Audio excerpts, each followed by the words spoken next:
De la naissance d'un enfant au transfert d'un patrimoine, chaque situation est unique et mérite d'être bien vulgarisée par des conseillers dans le domaine. Voici la chronique des bonsconseils.com avec Éric Veilleux et Bernard Paquette, conseillers en sécurité financière chez Des Bons Conseils Incorporés.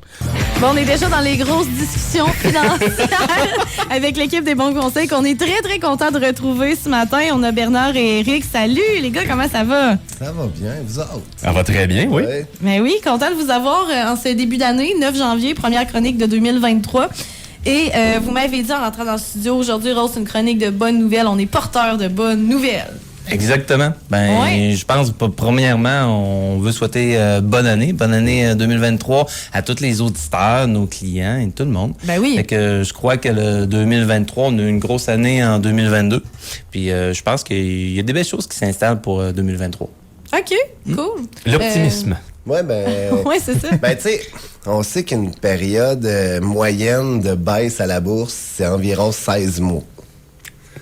Puis on en a combien de Ben fêtes? là, on le sait que depuis le mois de novembre, l'année passée, 2021, on commençait à sentir que ça allait vers en bas. Fait que tranquillement, pas vite, on sait que on devrait sortir de cette période baissière-là. Espèce de chute libre. Ouais, ben ça a pas été... Depuis le mois de septembre, ça a été beaucoup moins pire. Ouais, c'était moins désastreux En un début peu. d'année, là, c'est revenu donner un petit peu de coussin au portefeuille des clients. Mais quand je dis un coussin, c'est juste qu'on fait un peu une balloune, mais qui est encore négative, là, puis on Ouais. se cachera pas, puis c'est de même majoritairement pour tout le monde. Par contre, c'est vraiment des bonnes nouvelles d'un certain sens pour les investisseurs présentement. Ceux qui veulent investir. Ben là, vous savez qu'à partir du 1er janvier, on a le droit de remplir nos CELI. Il y a un maximum qui est de 88 000 cette année. Puis là, ben, le gouvernement nous donne 6 500 $ au lieu de 6 000 qu'on peut investir dans nos CELI cette année. Exact. OK. Donc, ça en est une bonne Augmentation de nouvelle parce que c'est un très, très bon temps d'investissement, là.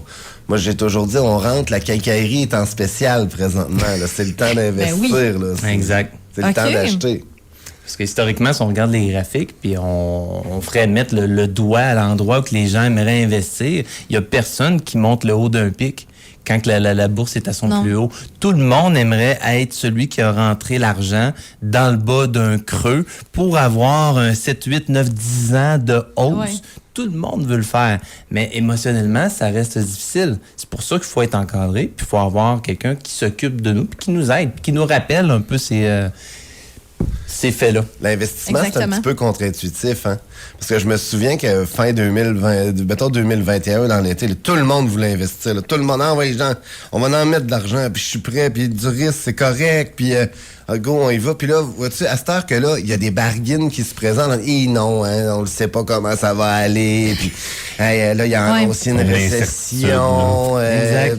Mais il y a quelqu'un qui m'a dit dans mon entourage, puis vous allez peut-être pouvoir démystifier ça, que les réactions de la bourse étaient souvent beaucoup en avance sur ce qu'on entend. Fait que mettons que là, on parle de récession, ben la bourse a déjà vécu comme cette période-là il y a une couple de mois. Il y a beaucoup Ils sont comme en avance un peu. Il y a genre. vraiment beaucoup d'anticipation qui est faite. Comme les fonds d'obligation, là, les obligations d'épargne ont vraiment descendu beaucoup. On a pratiquement jamais vu ça, les fonds d'obligation qui descendent à une vitesse. C'est supposé être le support de notre portefeuille, la sécurité du portefeuille. Puis ils ont moins bien fait que les actions l'année passée, les fonds d'obligation. Parce que la bourse avait anticipé la hausse des taux d'intérêt. Ouais. OK. Par contre, les gestionnaires de portefeuille, eux autres, ils voient les obligations comme quasiment de l'or présentement. Là. Ils savent que les fonds d'obligation devraient surperformer dans les prochaines années. Fait qu'on va acheter de la sécurité qui va être rentable. Exact. Fait que même s'il y avait OK. encore un peu de turbulence, puis qu'il y aurait peut-être encore des pertes dans les actions, ben si les obligations prennent leur rôle, ben à ce moment-là, ça va être beaucoup moins drastique. Puis pour ceux qui ont des portefeuilles plus sécuritaires, donc que la partie obligatoire est plus grande des obligations, ben les autres, ça va reprendre le bon côté. Là. Fait que dans le fond, mettons que je me mets à la place de quelqu'un qui écoute ce matin, qui connaît pas grand-chose en finance, ou qui en connaît un peu, mais tu sais, peut-être pas assez pour se lancer, là. qui aimerait ça avoir des conseils pour savoir comment faire pour se lancer là-dedans. Si on parle de la bourse d'actions, c'est pas tout le monde qui va tout de suite aller mettre du cash là-dedans de même. Là, non, puis c'est important. Puis on a besoin aussi d'être bien guidé aussi. Là. Ben, exact, de savoir dans quel produit. Est-ce que c'est mieux de l'investir dans un CELI? Est-ce que c'est mieux d'investir dans un REE? Est-ce que c'est mieux d'investir dans un REER? Il y a des raisons. Fait que c'est pas automatiquement monsieur, madame, tout le monde qui sont capables de juger, OK, je vais mettre tant dans ce produit-là, tant dans ce produit-là. Fait que c'est important d'être guidé, puis les pourquoi, la raison de l'investissement. Puis il y a le produit aussi CELIAP qui va sortir en 2023. C'est vrai? Pour les, c'est commencé. Comment là. Ça se passe, ça? Là, ça avance tranquillement. On voit que les institutions commencent à se positionner. Le gouvernement envoie de la donnée pas mal. Cette année, quelqu'un qui veut peut mettre 8 000 dans son CELIAP. Là. Okay. C'est un CELI qui donne un retour d'impôt. Négligez pas ça, là. Parce qu'il y a beaucoup il agit un peu comme un REER. Mais pourquoi je choisirais au lieu d'un REER? Parce que le REER, t'as 15 ans après l'achat de ta maison pour te le redonner à 1/15e du montant que t'as repris de tes REER. OK. Puis le CELIAP? Le CELIAP, tu ne redonnes pas l'argent. T'as pas l'obligation. T'as pas l'obligation de le déposer. Donc, tu vas avoir un retour d'impôt sur de l'argent que tu n'auras pas besoin. Fait que tu vas sauver ton impôt, puis en plus de ça, tu vas être capable de l'investir sur ta maison sans avoir à le redonner. OK. Puis, mais je peux pas faire les deux. Mettons que j'ai déjà de l'argent dans le REER puis de l'argent dans le CELIAP, je peux pas. Tu pourras pas retirer les deux comme le RAP et le CELIAP. Fait que ça va être un ou l'autre. Puis si jamais, pour X raison, tu avais investi dans ton CELIAP puis qu'éventuellement tu utilises le REER parce que tu avais également un REER puis peut-être tu avais des sommes plus importantes dans ton REER d'accumuler, ben l'argent que tu as placé dans ton CELIAP va pouvoir aller dans le REER. Okay? Il va y avoir un transfert qui va pouvoir se faire du CELIAP vers le REER. Parce que même si on a dit que c'était de l'argent qu'on pouvait sortir, on peut la sortir uniquement pour l'accessibilité, l'achat de la première maison. Parce qu'il y a des conditions comme pour le RAP normal. Il faut que ça soit ta première maison. C'est pas un chèque en blanc encore, on parle du gouvernement. Là. Non, c'est ça. Là. Puis, tu sais, pour ceux qui commencent à travailler ou qui veulent déjà commencer à placer de l'argent de côté. Vous savez, le principe du REER, c'est que tu as 18 % de ton salaire qui va devenir accessible pour mettre dans ton REER. Sauf que quand tu commences pas tout de suite à 150 000 de salaire, fait que ça prend un certain temps avant d'avoir des droits REER. L'autre, le CELIAP, dès ta première année, même si tu commences à travailler, donc tu n'as pas fait une année encore de salaire, tu vas déjà avoir la possibilité de mettre un 8 000 parce qu'il y en a qui arrivent, qui ont très peu travaillé, mais qui ont toujours accumulé, que les parents ont backé, qui ont du love money, qui ont de l'argent de côté, qui ont 18, ils vont pouvoir mettre ça. Mais encore là, il faut être stratégique parce qu'on veut pas brûler. Tu sais, mettons qu'on a gagné 35 000 ou 25 000 cette année. On dit, je vais mettre 8 000 dans le CELIAP. Ton retour d'impôt sera pas si majeur que ça. Il faut faire stratégique aussi. Est-ce que ça vaut la peine vraiment de mettre de l'argent dans le CELIAP ou dans le REER cette année? Ou on le met dans le CELI en attendant que tu gagnes plus l'année prochaine pour avoir un meilleur retour d'impôt? Il faut être stratégique aussi. Fait que c'est toutes des questions qu'il faut qu'on se pose, que les gens se posent avec nous autres aussi. Oui, parce qu'il y avait justement une jeune dans mon entourage qui me disait, là, j'ai 15 ans, j'ai fait full d'argent l'été passé, mais là, je sais pas quoi faire avec pour en faire plus. Régime enregistré d'épargne études. Tant que tu 30 de rendement. Ça, tu nous en as déjà parlé. Mais son papa, il s'est occupé de le fouler. C'est déjà plein. Fait que là, il était rendu à comme, c'est ça. Là. Ouais, c'est un beau problème rendu. Ouais, c'est un beau problème. Il y a des affaires pires que ça dans la vie, en effet. Là, papa, il s'est occupé de ça. Moi, je peux faire quoi, Rose? J'ai dit, là, t'es rendu à une bonne question. Desbonsconseils.com, moi. Exactement. Exactement. Fait que dans le fond, pour l'année 2023, qu'est-ce que vous voulez conseiller aux gens, justement? Bon, premièrement, j'imagine d'aller voir desbonsconseils.com là, pour avoir toutes les infos, justement. Peut-être avoir une première rencontre avec vous, savoir comment on peut mieux gérer, planifier. De prendre le temps de regarder la vitesse du renouvellement de leur hypothèque, là. Okay. De commencer à réfléchir. Parce qu'il y en a qui disent « Ah non, moi, je ne signerai pas 5 ans, les taux vont baisser, j'aime mieux. » Moi, je dis des fois, t'es peut-être mieux. Est-ce que tu es capable, mettons, si je te signe une hypothèque à 4,79 aujourd'hui, de me payer présentement? Si tu me dis oui, ça veut dire que les 5 prochaines années, tu n'auras pas de problème avec ton hypothèque, logiquement, là, si ton salaire reste le même. Mais si tu dis, moi, non, je prends le guess que ça va redescendre, puis il monte de 2 puis dans 2 tu n'es plus capable de me payer. Fait que ça peut être intéressant. Puis des gens qui ont des hypothèques qui restent 15 ans puis qui se sentent serrés présentement. Oui, mais j'ai un super de bon taux d'intérêt. J'étais à 2,59 encore pour un an. C'est parfait, 2,59 un an, mais si t'es pas capable de faire tes paiements en plus parce que l'inflation était trop haute partout, ben peut-être que ça peut valoir la peine de venir nous voir puis dire est-ce que ça vaut, est-ce que t'as envie qu'on le remette sur 25 ans?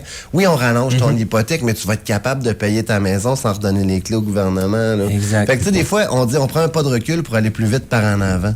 Il faut juste être stratégique. Fait que les gens, là, comme c'est là, gênez-vous pas de penser à refinancer votre maison plus longtemps pour vous libérer du budget, pour être capable de desserrer ce qui est serré partout. Parce qu'on le sait qu'il va y en avoir des cartes de crédit qui vont être remplies. Là. On le sait qu'il va y en avoir des marges de crédit. Fait que là, si on est capable de reconsolider, vos maisons valent encore cher dans le marché, ben profitez-en. Prenez le temps au moins de venir nous rencontrer pour qu'on regarde un peu ça avec vous autres.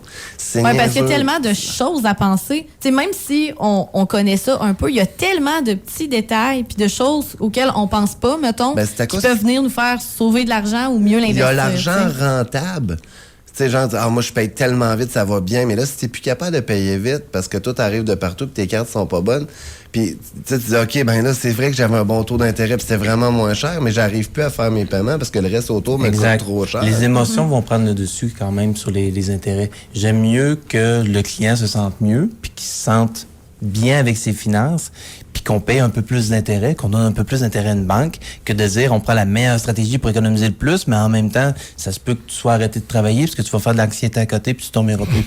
Oui, ben c'est ça. Là, t'as un choix aussi émotionnel à faire là-dedans. Ouais. Ben, vous en avez déjà parlé dans une chronique au complet de son profil d'investisseur, à quel point tu es anxieux ou pas par rapport à ton argent. Oui, puis c'est profil d'investisseur, mais c'est profil financier au complet. Tu sais. Oui. Si maintenant tu dis hey, j'arrive, mais tu sais, genre toutes les semaines, c'est à scène près, puis je suis plus heureux là-dedans. Me semble si tu me libérais un 150$ par semaine, me semble que ça ferait du bien à la famille, ça me donnerait du temps de qualité. Puis nous autres, on est prêts à payer notre maison un petit peu plus longtemps pour avoir le temps de qualité, le temps que les enfants sont là. Puis si on est capable de donner plus, ben tant mieux. Fait que il y a tout ça à réfléchir. Puis à réévaluer, c'est pas à cause que la situation était d'une manière il y a 2 ans. Présentement, la situation économique est différente. Il peut avoir des différences. Est-ce qu'il est arrivé un enfant, 2 enfants? Est-ce qu'il y a un changement de travail? Séparation. Des fois, tu sais, juste qu'un enfant a besoin de broche puis que tu as un 10 000 à mettre dans sa bouche, pour certains, ça va vraiment tout déséquilibrer le budget puis ça fonctionnera plus. Vivez pas puis gardez pas la tête dans le sable pour éviter que ça change tout seul. Ça changera pas tout seul. C'est sûr. Venez rencontrer les experts puis faites en sorte qu'il y a un plan puis que vous connaissez toutes les solutions. Absolument. On peut pas demander quelque chose qu'on existe. Il existe plein de bonnes nouvelles puis plein de solutions. C'est ça qu'on disait. Il y en a encore des belles occasions, puis il y a encore des belles choses à faire, mais faut prendre le temps de les connaître, faut prendre le temps de rencontrer les gens. Puis oui, on tombe dans un sprint de 2 mois. Là, on le sait très bien que on tombe dans les 60 premiers jours des cotisations REER. Attendez pas le 28 février, s'il vous plaît. Faites ça d'avance. J'aimerais ça que tu me comptes qu'est-ce qui vaudrait le plus. Puis nous autres, au bureau, veux pas, on a des logiciels qu'on arrive à scène près pour savoir c'est quoi le meilleur des montants. C'est-tu 13 000 ou c'est 7 762 et 27 cents? Non, mais on est là pour vrai. Là, fait que c'est important. Puis c'est que ça prend, au lieu d'appeler, mettons, votre comptable, dire comment tu penses que ça me prendrait de REER, puis tout, mais on est capable de regarder ça avec vous autres. Chez nous, on a ce qu'il faut pour le faire. Vous avez envie de rencontrer Éric Bernard ou un autre des membres de l'équipe des Bons Conseils, ben c'est facile, desbonsconseils.com. Absolument, tout au pluriel. Là-dessus, il y a tout. Exactement. Hey, merci beaucoup, les gars. À lundi prochain. Merci à vous. Salut. Bye. Desbonsconseils.com vous a été présenté par Éric Veilleux et son équipe située au 135-25 boulevard Lacroix à Saint-Georges. De la naissance d'un enfant au transfert d'un patrimoine, différentes stratégies s'offrent à vous. Parce que chaque situation financière est unique. Vous devez vous assurer d'en tirer le maximum. Notre équipe d'expérience est là pour vous donner les bons conseils dont vous avez besoin. Communiquez avec nous au 228-72-24 ou desbonsconseils.com.